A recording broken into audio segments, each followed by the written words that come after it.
And we are back. Thanks for clicking on the link. Welcome to Good Energy. Enjoy the content, and everyone have a blessed day.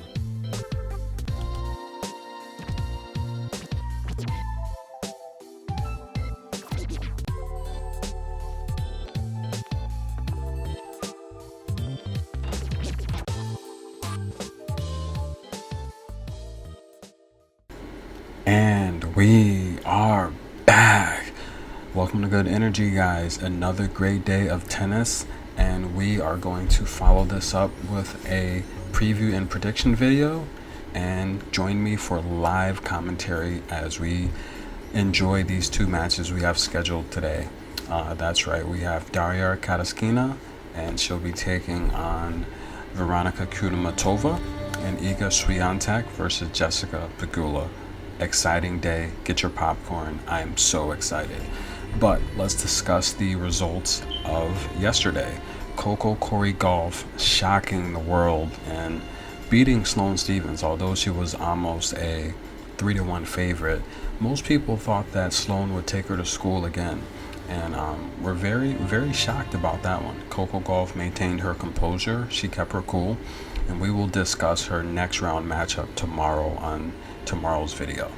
And Leylah Fernandez, she was doing well in the second set. Looks like she was cruising, finding her stride and her rhythm in her shots, and she got injured. And Trevisan is the beneficiary of an injured Leylah. We'll discuss that match against Coco tomorrow. I think that's going to be fireworks. And the reality here is it Coco's time? I've been saying that it's her time for a while, so I'm not really shocked that she beat Sloane. But, when magic happens, there's nothing you can do. And Barbara Krejcikova being eliminated, Simona Halep, all of that played into Coco Golf's favor. So the reality, and she did it in straight sets, 7-5, 6-2. The 6-2 was a bit lopsided. Sloane got very sloppy, and Golf just kept the pressure on her. And for slam winners, sometimes Sloane can be very inconsistent, and you never really know what you're going to get with Sloane Stephens. She entered this tournament 6-7 on the year, and that's after winning a championship, so that kind of lets you know. But hopefully Sloane will be back for Wimbledon. She does also play good at Wimbledon.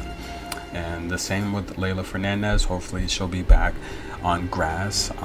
Again, she doesn't have much experience on grass, but you have to think with her momentum and rhythm, as long as she's healthy, she should do well at Wimbledon. But let's get right into it, guys. Daria Kataskina versus Veronika Kudermetova. These ladies actually did play once. Daria owns a head-to-head. They played at St. Petersburg, and that was a marathon match. It went 3 sets, and Daria did end up with the win, and that was in the quarterfinals, so that was a pretty important match. But let's break down what each woman does well, and I'm going to give you a prediction on this match. Veronika Kudermetova, one of the best servers on tour last year, and she's still averaging about 5 aces per game. She wins 75% of her first serves, 27% of her return, and that's a number that I think needs to be better if she wants to consistently beat top 10 players and go deep into these tournaments. However, she essentially recently, within the last year and a half, got her first singles title after being on tour for a while. But both ladies are from Russia, and in terms of saving break points, this is how well she plays under pressure. She saves 60% of her break points while converting 43% of the opportunities that opponents give her. And in terms of Daria is not the best server. Her game is a little herky-jerky. It could be messy and sloppy at times, but she's much like a Leylah Fernandez and a Coco Golf. She can get by with her athleticism, playing 20 to top 30 to top 40 players, but that doesn't fly when she's playing the top 10 players. She's not a huge, powerful serving type of player. She only averages 2 aces per game, if that, sometimes, depending on her double faults, which she makes quite a few of those. But she wins 60% of her service games. She wins 43% of her return games, and her breakpoint save is 57%. She converts at a 47%, which is pretty good. When she has the opportunity to break opponents, she normally does. Daria's got 4 single titles under her belt, compared to Kudermetova's 1. And Kudermetova has been a pretty decent doubles player, in case people don't remember. She does have 4 single titles under her belt when playing in doubles. In terms of recent form, Kudermetova hit a roadblock. However, she has won 7 of her last 10, but we saw her drop 3 in a row to Sasevich, Badosa, and Popova in the Istanbul WTA finals, and that was very sad to see. I felt Kudermetova would win that championship, and it would have been nice to see her get her second championship. But out of her last 10 matches, she's beat some great names: Keys, Badosa, Krunic, Zhu. And Kataskina has won 8 of her last 10. She's beat Georgie this tournament, Shelby Rogers, Gomez, Stremkova. The 2 losses, Sharibas, Turmo, and Anj Jabor. She's also beat Badosa, Teichmann, Leylah Fernandez, and Tamara Zedinsek. She's playing very well, Kataskina that is. And this is a match here. The reality here is Kudermetova is left-handed. She uses her right just as well, but she does have the much better serve.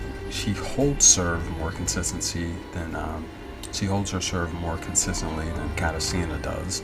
And I think that both ladies are athletic, but I would give the athletic ability to Veronika Kudermetova.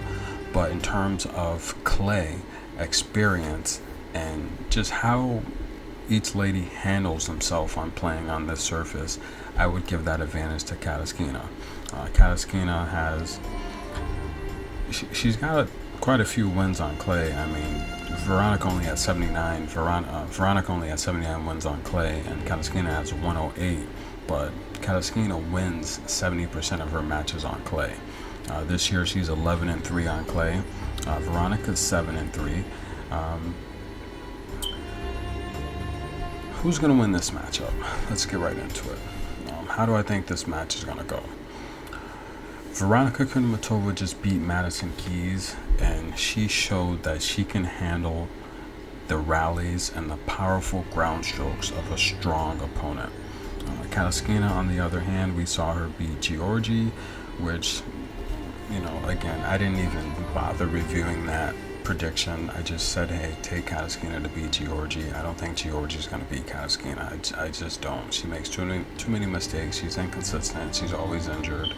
And this match here, Kudermetova is like a Russian version of Leylah Fernandez. She does not quit, and she does not stop. She keeps going and going and going. This is a match here where Kataskina is going to want to keep the ball in play with long rallies, and I think Veronika is going to want to be short, straight to the point, winners down the line. That's her style of play.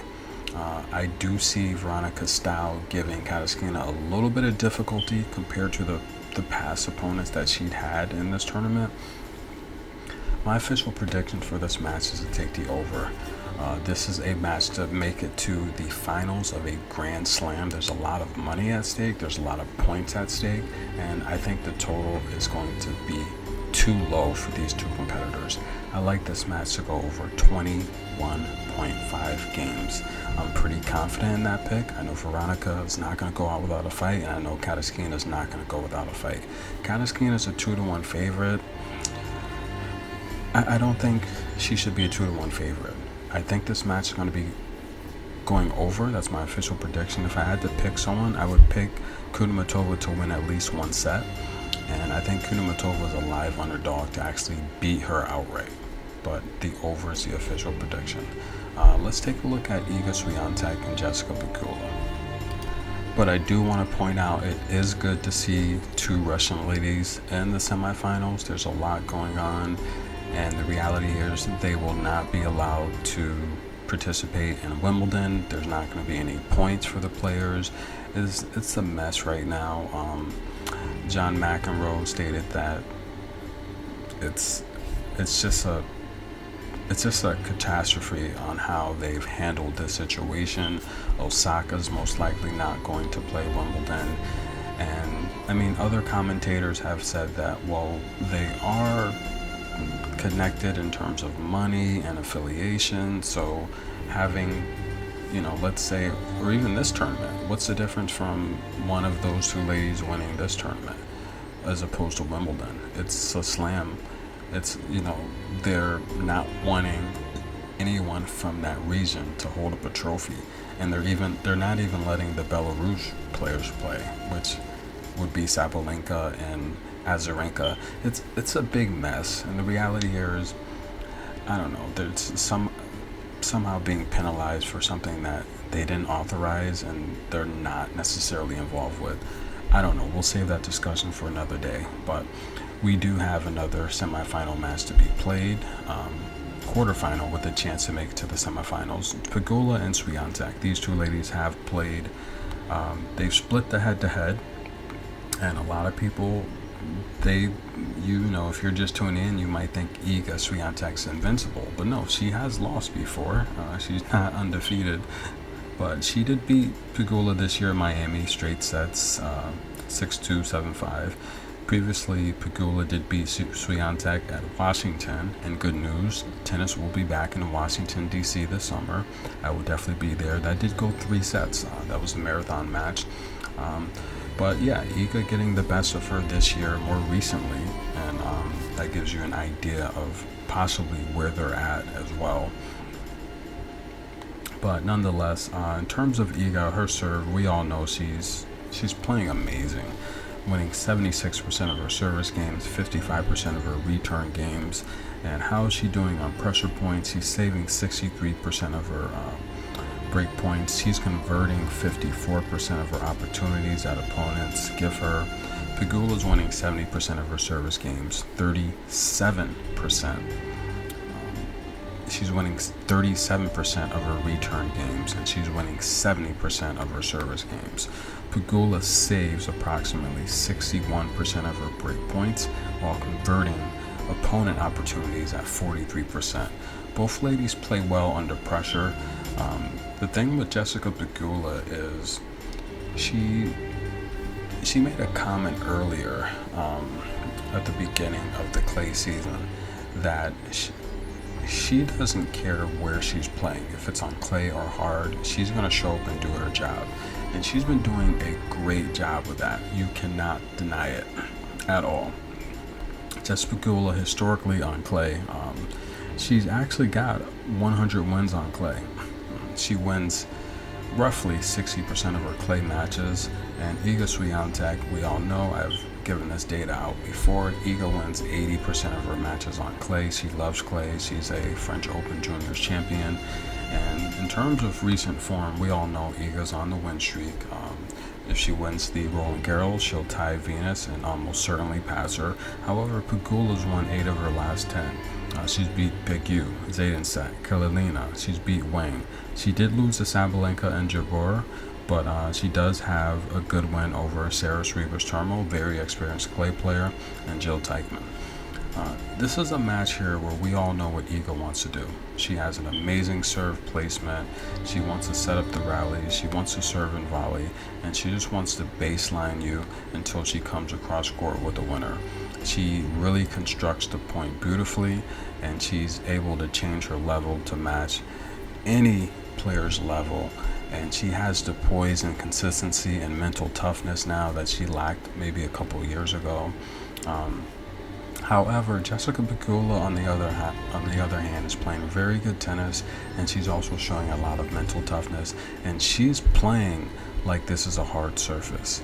She's literally treating this like a hard surface. You would not know with her ground strokes and her forehand that this was clay. She's literally having success with the elevation and the slow ball spin. It's working to her favor, which shows her strength, which is definitely underestimated.